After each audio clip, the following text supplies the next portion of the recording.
Today's fresh hill in our MapQuest redistricting journey is that the Utah Republican Party is trying to blow it all up again for the millionth time. Yesterday, the Utah GOP filed not one, but two petitions that, if successful, could remove all of the reforms passed in Prop 4 and stall the entire process that the judge has outlined in the redistricting lawsuit. The first thing that they filed was a referendum to repeal Map C. The Utah GOP that pushed for Map C is now filing a referendum to repeal it. A referendum is the citizens' ability to repeal a law that the legislature has passed. So this is exactly what happened earlier this year with the HB 267 union referendum. The requirements for this are 140,000 signatures by November 15th, and they have to meet the threshold in 15 out of the 29 Senate districts. If that is successful, then Map C won't take effect until voters vote on it in November of 2026. The second thing that they filed is an initiative to the legislature to repeal Prop 4. This process is not a typical ballot initiative. What they're doing is collecting signatures, and then it goes to the legislature to vote on. They're just sending it to the legislature. So the thresholds for this are slightly smaller. They have to collect 70,000 valid signatures by November 15th. They need to do this in 26 out of the 29 Senate districts. If they do that, the legislature must vote on that bill the first day of the legislative session in 2026. And in case you thought this was just some silly little thing that the Utah GOP is doing, you would be wrong about that. One, they're already hiring signature gatherers, and they are on the advertisement saying that President Trump needs you to help save Utah.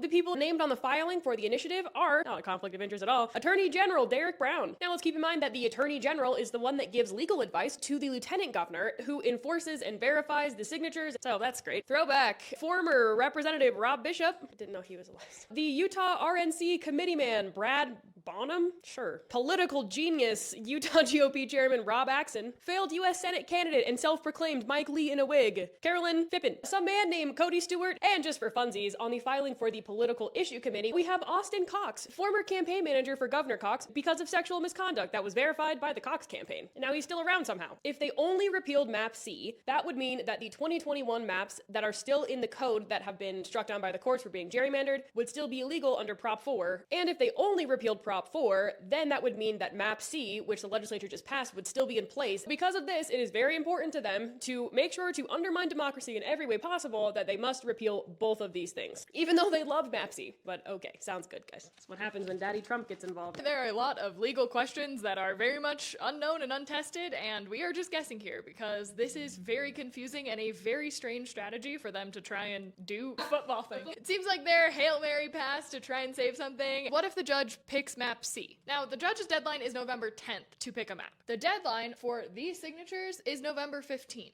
So, if the judge picks Map C before they finish this and they're successful in getting the referendum on the ballot, then that would put a stay on Map C because it would need to go on the ballot in 2026. So then it would be super unclear because we just wouldn't have a map at all. Does that mean we have no more Congress people? Because that would be great. Can a referendum override a court order? As in, if this referendum pauses the court-ordered map that the legislature had to draw, Map C, does that make the court order moot?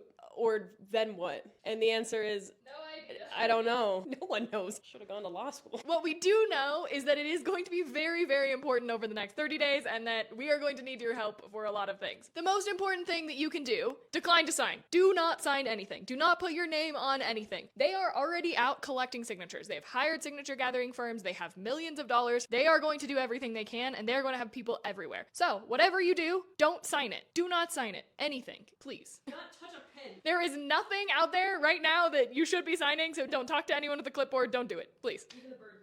The poor Audubon Society. Spread the word. Tell your friends. Tell your family. Don't let them sign anything. Truly do not let them trick you into this, please. Make sure that everybody that you know knows that this is another coordinated power grab by the Utah legislature. They are trying to make sure that you do not have rights to be able to reform your government. Utah is becoming the center of this national redistricting fight. This is why so many resources are floating in from Trump and the RNC to be able to manipulate this process and to mess with it in any way that they possibly can. So don't let them. As you all remember from this referendum process earlier in the year, it is very hard to do, but it's not impossible. They are counting on you being confused. They are counting on you not knowing what's going on, and they're going to frame this like this is a citizens-led initiative, and it's not. So we might be confused about all of this, but don't let them confuse you. Do not. Don't sign anything. Do not sign anything. If you see a signature gatherer out there, feel free to stand in front of them and tell people not to sign too. Yup.